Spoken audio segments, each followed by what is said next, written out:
So welcome to Technotronics channel, and today we are going to see microcontrollers, all you need to know about audio.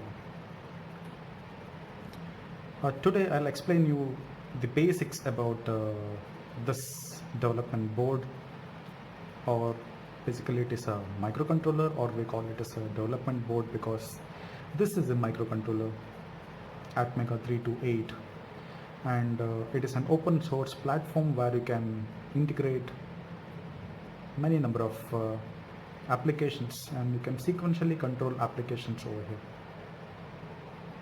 Today I have taken Adruino Uno.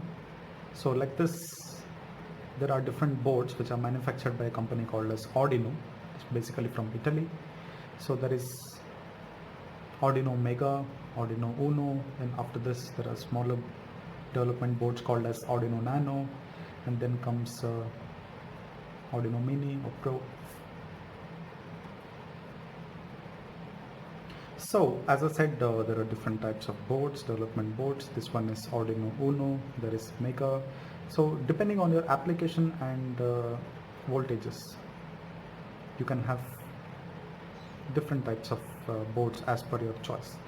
So if you need more number of digital input-output pins, or you have many applications which has to be controlled by a microcontroller, then you can go with a bigger board, or your space of the project is very less and you have a minimum number of applications to be controlled, then you can go for a much smaller board than this, which is called as Adruino Nano.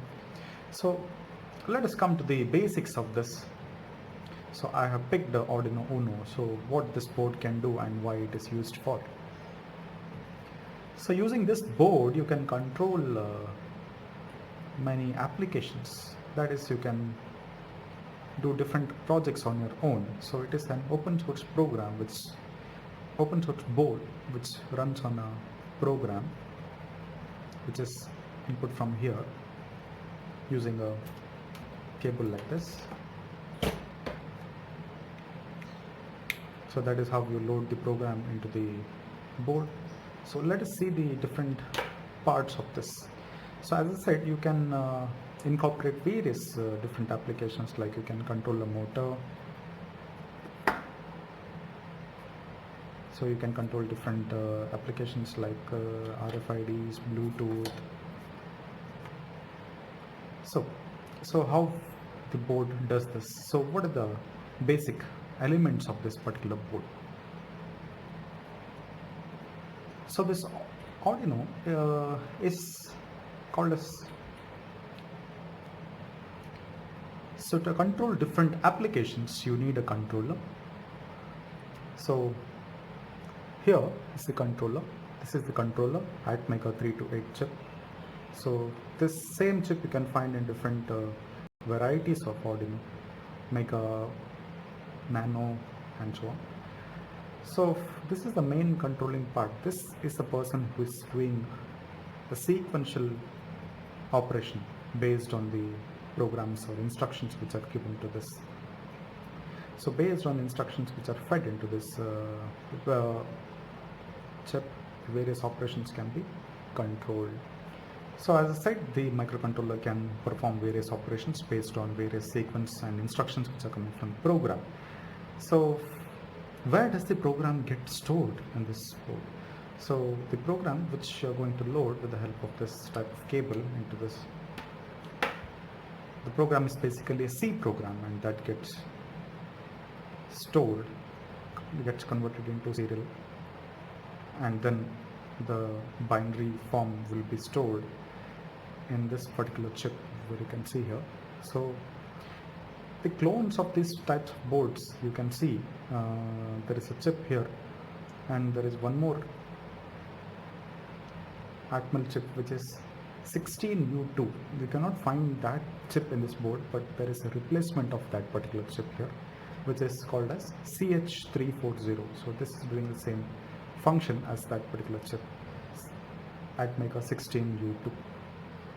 So it's much cheaper than the 16U2 chip, so the board becomes much cheaper. So here the Mega 328 chip is also an on-board SMD component, as you can see here.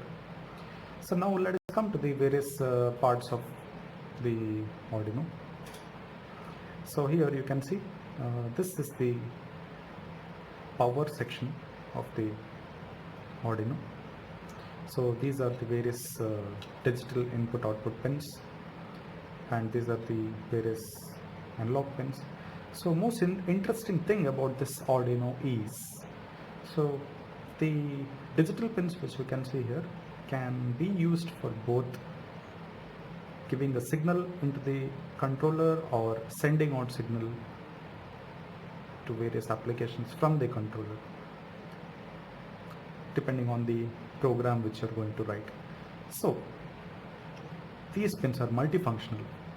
You can use pins here or here, the digital pins over here for analog purpose, or you can use the analog pins which are basically named as analog. You can use it for digital applications also. So that is a very interesting thing about Arduino boards.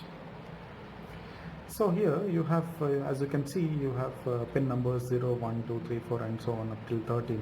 Then you have a ground, and you have serial communications with the board to be done using SCL and STL. So basically there are some analog pins, A0 to A5, 6 analog pins here, and this is the power section of the board. So this is a clock which is used to run the various instructions. Based on this timing of this clock, this program will be running in this controller. So here there is TX and RX pin 0 and 1. So this is used for serial communications. Again, you can load, if you are not loading the program here, with the help of this cable you can use a TTL converter and load the program using these two pins. Or else if you have a Bluetooth module over here like this, so you can use the TX and RX pins of the Bluetooth module directly to this to communicate with the board.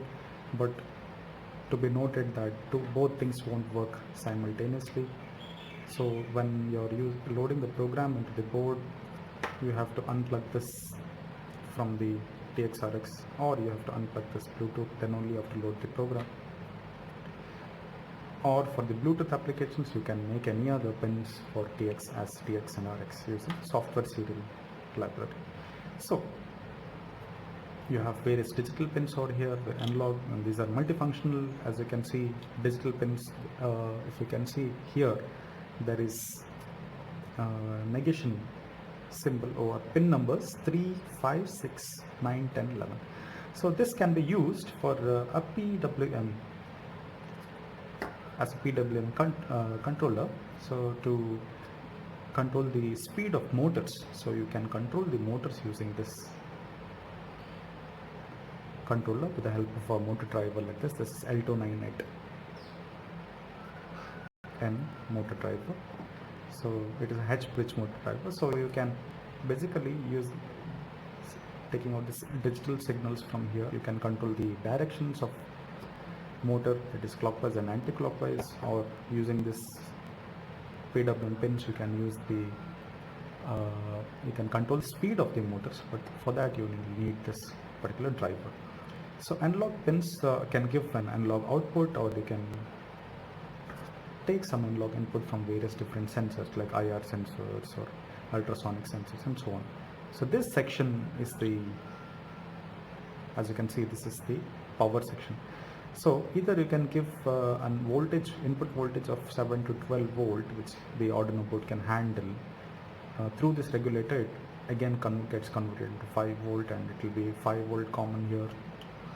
So either you can give a voltage, so it's preferably better to give a voltage to the Arduino board from here, that is 7 to 12 volt, or you can give that with a pin Vin. There is a pin called as Vin, it's just a common pin to here and here.